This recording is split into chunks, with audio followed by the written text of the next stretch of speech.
Here's I'll show you how to paste an image into selection in Photoshop.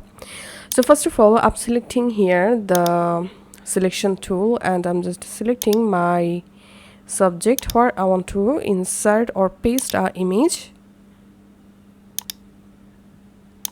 Now I'm opening my image. So this image I want to insert into this selection.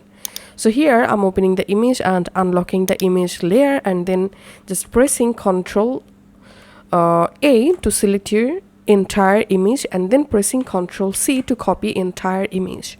Then going back to my main image and here going to edit and hovering on paste spatial and here just clicking on paste into.